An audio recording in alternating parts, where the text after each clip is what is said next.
A wise man once said, "I believe children are the future. Teach them well and let them lead the way."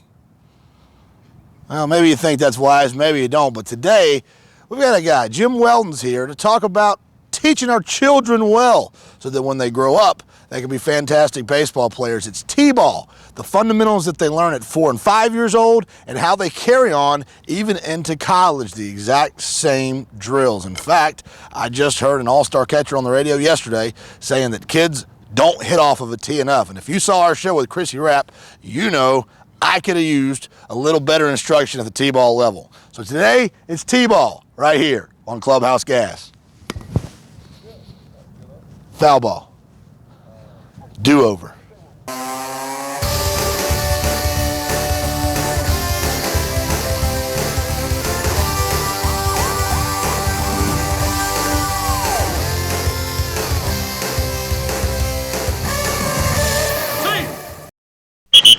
Hi, I want to talk about T-ball, which is the entry level of this great game of baseball.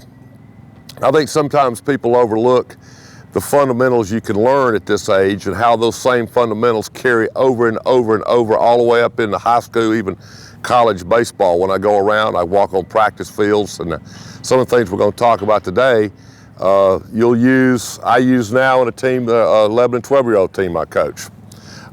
First thing is, I think baseball is a throwing and catching game, and I think throwing is probably the number one fundamental to start these T-ballers with.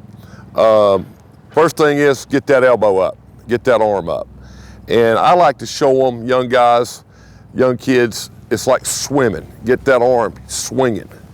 Point that shoulder, get that arm up, and let that ball go. I even like for them to start maybe here, getting the arm up, and work on following through.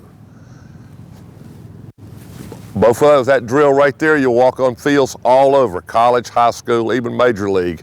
You'll see them putting on that knee and working on getting that elbow and arm up. If you can get that now, it'll benefit them greatly down the road.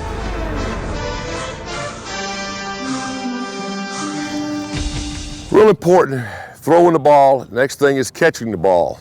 I find that you really get a lot of satisfaction from these guys catching the ball, and it's probably a harder fundamental to teach really than hitting, because hitting's just about hitting the ball.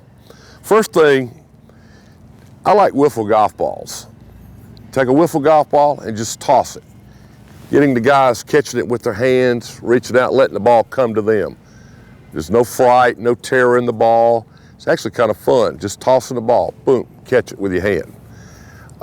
You could even take keys sitting in the living room, pitch them keys, anything to get them to start catching the ball. Next thing is tennis ball.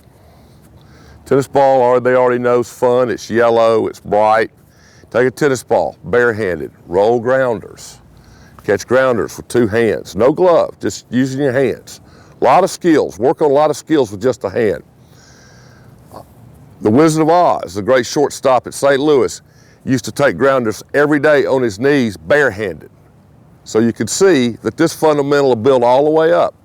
My 11 to 12-year-old guys on my team I manage, we still hit ground balls to them barehanded. So roll that tennis ball, get them using their bare hands.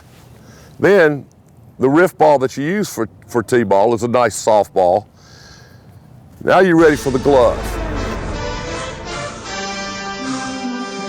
Now, we talked about using your bare hands to start learning your catching skills. Little pop flies in the air, little ground balls, using that gator hand, using those hands. Now, when I coached T-ball years and years and years ago, I coached under a guy the first year who had coached, Bill Isler, who had coached for 5 years. He had 3 sons. And I learned a couple of valuable lessons about gloves in general and about catching the ball. Number one, in T-ball, they typically go for this size glove, about a 7-inch glove, 8-inch glove, 7.5 inch. And they really should be going for a 10.5 inch glove. When the kids are playing, it's not a very big target here compared to here. So it's a lot easier for them to touch the ball and catch the ball in a bigger glove. Also, I find that if they'll start now, they're not going to catch that many in the beginning anyway. If they'll start down breaking this glove. They'll use this glove on through 10, 11, 12 years old. And as they keep going through the years playing baseball, if they love the game, that glove will just get softer and softer and better and better. Here again, 2 hands gator ball. Once they start using this glove, 2 hands. In fact, not having a soft glove is probably maybe okay to teach that skill. But if you can find a good broken in glove, maybe an older sibling, maybe somebody across the street, maybe a used glove on eBay even, but a used glove would be 10 and a half, 11 inches is a valuable tool for them. Thanks, Jim. That's going to do it for us today. We'll see you guys right back here tomorrow. And don't forget these tips that Mr. Weldon gave you to work on your kids with, even if they're not 4 or 5 anymore. Get the tee out, get the bare hand drill going, and help them develop their skills so that they can be more effective baseball players. We'll see you right back here next time for another great edition of Clubhouse Gas.